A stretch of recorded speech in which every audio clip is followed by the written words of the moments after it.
పేరు బంటారం మమత. మా ఆయన మా ఆయన లెంగల్పల్లి మణిదీప్, మా అత్త లెంగల్పల్లి భాగ్య, మా మామ లెంగల్పల్లి సురేష్, మా మరిది లెంగల్పల్లి అక్షయ్. సార్ నాకు 19 months దాకా పెళ్ళైంది సార్. పెళ్ళైనాక నుంచి నన్ను వరకట్నం కోసం మస్తు వేధిస్తున్నారు సార్.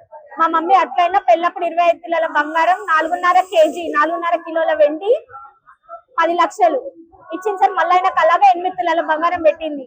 అయినా కూడా వాళ్ళకి వరకట్నం కావాలి. అట్లానే నన్ను 11 నెలలు అమెరికాకి తీసుకోవాలి. తర్వాత మా మమ్మీ మళ్ళీ 5 లక్షలు కావాలి, అట్లయితే నేను అమెరికా తీసుకోవద్దు అంటే కట్నం కాకుండా మళ్ళీ 5 లక్షలు 2 సార్లు పంపించింది సార్. అప్పుడు నేను అమెరికా తీసుకొని పోయిండు. ఆడ కూడా 5-6 మంది అబ్బాయిలతో నన్ను నుంచి మస్తు వేధించి తిండి పెట్టకుండా ఇది చేస్తే నేనే పార్ట్ టైం చేసుకొని బతికినా. తర్వాత నువ్వు ఇక్కడ అమెరికాలో ఉండొద్దు అది ఇదని తాగి రాత్రి అంతా నన్ను ఇంట్లో వదిలేసి తాళం వేసి వెళ్ళిపోతుండే. అది ఆయన ఇష్టం వచ్చినప్పుడు వస్తుండే.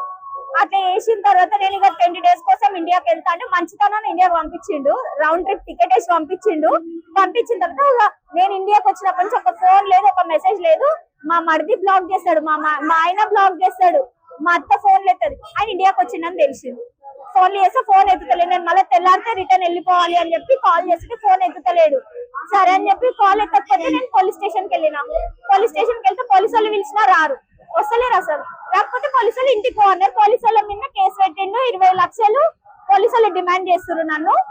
నా పిల్లల్ని సంసారానికి పంపించలేరు, వాళ్ళకి పైసలు కావాలి పోలీసు వాళ్ళకి అని వాళ్ళ మీద కేసు వేసిండు. హైకోర్టు నుంచి పిటిషన్ వేసిండు. ఆ కాపీ కూడా పోలీస్ స్టేషన్ ఉంది. తర్వాత నేను ఇంటికాడికి వస్తే పోలీసు వాళ్ళకి ఫోన్ చేసి పోలీసు వాళ్ళకి నన్ను పట్టియడం.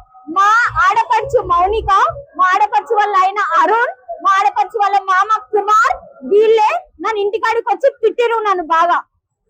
ఆ సాగు పోవే అన్నాడు మా ఆడపడుచు వాళ్ళ మొగడు, మా ఆడపడుచు వాళ్ళ మామ కుమార్ ఆయన పేరు.